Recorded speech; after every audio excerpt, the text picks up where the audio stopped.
Hi, ഞാൻ doctor Nayana. പുതിയൊരു വീഡിയോയിലേക്ക് സ്വാഗതം. മനസ്സ് നമുക്കെല്ലാം ഉള്ള ഒന്നാണ് അല്ലേ? അതിൽ യാതൊരു സംശയവും നമുക്ക് ഇല്ലാത്തൊരു കാര്യമാണ്. നമുക്കെല്ലാം മനസ്സുണ്ട്. എന്താണ് മനസ്സ്, അല്ലെങ്കിൽ എവിടെയാണ് മനസ്സ് സ്ഥിതി ചെയ്യുന്നത്? നിങ്ങൾക്ക് ആർക്കെങ്കിലും അറിയാമോ? ഇവിടെയാണോ അതോ ഇവിടെയാണോ? എവിടെയാണ് മനസ്സ് സ്ഥിതി ചെയ്യുന്നത്?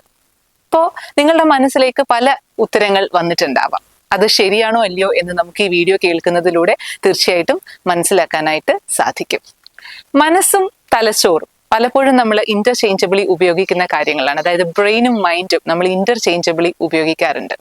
എന്നാൽ ഇത് രണ്ടും ഒന്നാണോ? ബ്രെയിനും മനസ്സും ഒന്നാണോ? എന്താണ് മനസ്സ്, എന്താണ് തലച്ചോറ് അല്ലെങ്കിൽ ബ്രെയിൻ എന്ന് പറയുന്നത്? ഇത് തമ്മിൽ എന്തൊക്കെയാണ് വ്യത്യാസം? There are quite a lot of difference between brain and mind. അതെന്തൊക്കെയെന്ന് നമുക്ക് ഈ വീഡിയോയിലൂടെ നോക്കാം. ആദ്യം തലച്ചോറ് അല്ലെങ്കിൽ ബ്രെയിൻ എന്താണ് എന്ന് നമുക്ക് നോക്കാം. അത് ലിവറും കിഡ്നിയും ഒക്കെ പോലെ നമ്മുടെ ശരീരത്തിലെ ഒരു അവയവമാണ് തലച്ചോറ് എന്ന് പറയുന്നത്. സ്കള്ളിനകത്ത് വളരെ പ്രൊട്ടക്ട് ചെയ്ത് വെച്ചിരിക്കുന്ന ഒരു ഓർഗനാണ്. ബിക്കോസ് അതൊരു വൈറ്റൽ പാർട്ട് ഓഫ് അവർ ബോഡിയാണ്. നമ്മുടെ ശരീരത്തിൽ തലച്ചോറിന്റെ പ്രവർത്തനം നിന്നാൽ പിന്നെ നമ്മളില്ല. അപ്പോൾ അത്രത്തോളം വൈറ്റൽ ആയിട്ടുള്ള നമ്മുടെ എല്ലാ പ്രവർത്തനങ്ങളെയും ഏകോപിപ്പിക്കുന്ന ഒരു ഓർഗനാണ് നമ്മുടെ തലച്ചോറ് എന്ന് പറയുന്നത്. നമ്മുടെ മറ്റുള്ള ഓർഗൻസിൽ നിന്നൊക്കെയുള്ള ഇമ്പൾസുകൾ സ്വീകരിക്കുകയും അതിനെ ഓർഗനൈസ് ചെയ്യുകയും അതിനനുസരിച്ചുള്ള ഔട്ട്പുട്ടുകൾ നൽകുകയും ഒക്കെ ചെയ്യുന്നതും മറ്റുള്ള ഓർഗൻസിന്റെ എല്ലാം പ്രവർത്തനങ്ങളെ നേരെ കൊണ്ടുപോവുകയും ഒക്കെ ചെയ്യുന്നത് നമ്മളുടെ തലച്ചോറാണ്. ഈ തലച്ചോറ് എന്ന് പറയുന്നത് നമുക്ക് കാണാൻ സാധിക്കും അല്ലെ? ഒരു ഡെഡ് ബോഡിയുടെ, കഡാവറിന്റെ ഒക്കെ തലച്ചോറ് നമുക്ക് കാണാനായിട്ട് സാധിക്കും. അതൊക്കെ കയ്യിലെടുത്താണ് നമ്മൾ MBBSന്റെ സമയത്ത് പഠിക്കുകയും ഒക്കെ ചെയ്യുന്നത്. തലച്ചോറ് കാണാൻ സാധിക്കും, തൊടാൻ സാധിക്കും. അത് നമുക്ക് എന്താ പറയാ, ഒരു ഓർഗനാണ്, നമ്മുടെ ഒരു ശരീരത്തിലെ ഒരു ഓർഗനാണ് തലച്ചോറ് എന്ന് പറയുന്നത്. എന്നാൽ എന്താണ് മനസ്സ്? പലപ്പോഴും നമ്മൾ മനസ്സിനെ പറ്റി, മനസ്സ് എന്താണെന്ന് ചോദിക്കുമ്പോൾ ഒരുപാട് തരത്തിലുള്ള എക്സ്പ്ലനേഷൻസ് നമുക്ക് അവൈലബിൾ ആണ് അല്ലെ? റിലീജിയസ് ആയിട്ട് പല എക്സ്പ്ലനേഷൻസ് പറയും. അതുപോലെ മറ്റ് പലരും പല എക്സ്പ്ലനേഷൻസ് മനസ്സിനെ പറ്റി പറയുന്നത് കേൾക്കാറുണ്ട്. ഈ അടുത്തൊരു സെലിബ്രിറ്റി മനസ്സിനെ പറ്റി ഒരു എക്സ്പ്ലനേഷൻ പറയുന്നത് കേട്ടു. സോ അങ്ങനെ നമുക്ക് ഓരോരുത്തർക്കും നമ്മളുടേതായിട്ടുള്ള എക്സ്പ്ലനേഷൻസ് ഉണ്ടാവാം മനസ്സിനെ പറ്റി. ഇന്ന് ഞാൻ നിങ്ങളുമായിട്ട് ഷെയർ ചെയ്യുന്നത് സയന്റിഫിക് ആയിട്ടുള്ള ഒരു എക്സ്പ്ലനേഷൻ ആണ്. അതായത് ന്യൂറോ സയൻസ് അനുസരിച്ച് എന്താണ് മനസ്സ് എന്നുള്ള ഒരു എക്സ്പ്ലനേഷൻ ആണ് ഇന്ന് ഞാൻ നിങ്ങളുമായിട്ട് ഷെയർ ചെയ്യാനായിട്ട് പോകുന്നത്.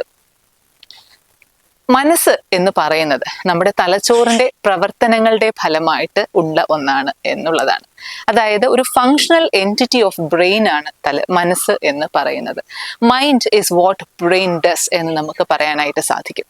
നമ്മുടെ ബ്രെയിനിൽ ഒരുപാട് ന്യൂറോൺസ് ഉണ്ട്, കെമിക്കലുകൾ ഉണ്ട്, ബ്ലഡ് വെസൽസ് ഉണ്ട്. ഇതെല്ലാം കൂടെ ചേർന്നതാണ് ബ്രെയിൻ എന്ന ഓർഗൻ. ഈ പ്രവർത്തനങ്ങളുടെ, ഈ ന്യൂറോൺസിന്റെയും ന്യൂറോ കെമിക്കലുകളുടെയും പ്രവർത്തനങ്ങളുടെ ഫലമായി നമുക്കുണ്ടാവുന്ന ചിന്തകളും വികാരങ്ങളും ഓർമ്മകളെയും ഒക്കെ കൂടിയാണ് നമ്മൾ മനസ്സ് എന്ന് പറയുന്നത്. ഈ മനസ്സിനെ 3 തലങ്ങളായിട്ട് നമ്മൾ ഡിവൈഡ് ചെയ്തിട്ടുണ്ട്.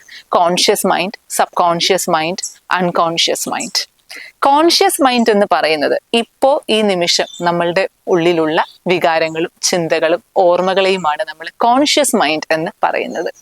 സബ് കോൺഷ്യസ് മൈൻഡ് നമ്മൾ പലപ്പോഴും എൻ്റെ വീഡിയോസിൽ തന്നെ നിങ്ങൾ പലപ്പോഴും കേട്ടിട്ടുള്ള ഒരു വാക്കാണ് സബ് കോൺഷ്യസ് മൈൻഡ് എന്നുള്ളത്. എന്താണ് സബ് കോൺഷ്യസ് മൈൻഡ്? വർഷങ്ങൾ കൊണ്ട്, ഇത്രയും കാലങ്ങൾ കൊണ്ട് നമ്മൾ ആർജിച്ചെടുത്ത നമ്മളുടെ ബിഹേവിയറുകളും നമ്മളുടെ ഓർമ്മകളും നമ്മളുടെ ശീലങ്ങളും ഒക്കെ അടങ്ങിയതാണ് ഈ സബ് കോൺഷ്യസ് മൈൻഡ് എന്ന് പറയുന്നത്. നമ്മൾ ജനിച്ചപ്പോൾ മുതൽ, അല്ലെങ്കിൽ ചിലപ്പോൾ നമ്മൾ ഭ്രൂണാവസ്ഥയിൽ ഇരിക്കുമ്പോൾ മുതൽ നമുക്കുണ്ടാവുന്ന എക്സ്പീരിയൻസുകളിൽ നിന്നൊക്കെ ആയിരിക്കാം നമ്മൾ ഈ സബ് കോൺഷ്യസ് മൈൻഡ് ഉണ്ടാക്കിയെടുക്കുന്നത്. സോ അത് over A period of time നമുക്ക് ഉണ്ടായി വരുന്ന ബിഹേവിയറും മെമ്മറീസും തോട്ട്സും ഒക്കെയാണ് സബ് കോൺഷ്യസ് മൈൻഡ് എന്ന് പറയുന്നത്. സോ എന്താണ് അൺകോൺഷ്യസ് മൈൻഡ്? അത് വളരെ പ്രൈമോഡിയൽ ആയിട്ടുള്ള, പ്രിമിറ്റീവ് ആയിട്ടുള്ള ഇമ്പൾസുകൾ, ബേസിക് ആയിട്ടുള്ള ഇമ്പൾസുകളാണ് ഈ അൺകോൺഷ്യസ് മൈൻഡ് എന്ന് പറയുന്നത്. സോ മൈൻഡിന്റെ ഡിവിഷൻസ് നമുക്ക് മനസ്സിലായി കാണും. കോൺഷ്യസ് മൈൻഡ്, അതായത് ഇപ്പോൾ നമ്മളുടെ മനസ്സിലൂടെ കടന്നു പോകുന്ന ചിന്തകളും വികാരങ്ങളും ഓർമ്മകളും. സബ് കോൺഷ്യസ് മൈൻഡ്, അതായത് നമ്മൾ ചെറുപ്പം മുതൽ ആർജിച്ചെടുത്ത നമ്മളുടെ ബിഹേവിയറുകളും നമ്മുടെ മെമ്മറീസും ഒക്കെയാണ് sub conscious mind. Unconscious mind എന്ന് പറയുന്നതാണ് നമ്മളുടെ വളരെ പ്രൈമോഡിയൽ ആയിട്ടുള്ള, പ്രിമിറ്റീവ് ആയിട്ടുള്ള, ബേസിക് ആയിട്ടുള്ള ഇമ്പൾസുകൾ എന്ന് പറയുന്നത്. സോ ഇതാണ് മനസ്സ്. മനസ്സെന്ന് പറയുന്ന mind is what brain does എന്ന് നമുക്ക് ചുരുക്കി പറയാനായിട്ട് സാധിക്കും. സോ ബ്രെയിനും മൈൻഡ് തമ്മിലുള്ള വ്യത്യാസം എന്താണ്? Brain versus mind. ബ്രെയിൻ എന്ന് പറയുന്നത് ഞാൻ നേരത്തെ പറഞ്ഞ ഒരു ഓർഗനാണ്. മൈൻഡ് എന്ന് പറയുന്നത് നമ്മളുടെ ചിന്തിക്കുവാനും ഓർമ്മിക്കുവാനും ഒക്കെയുള്ള കഴിവിനെയാണ് നമ്മൾ മൈൻഡ് എന്ന് പറയുന്നത്.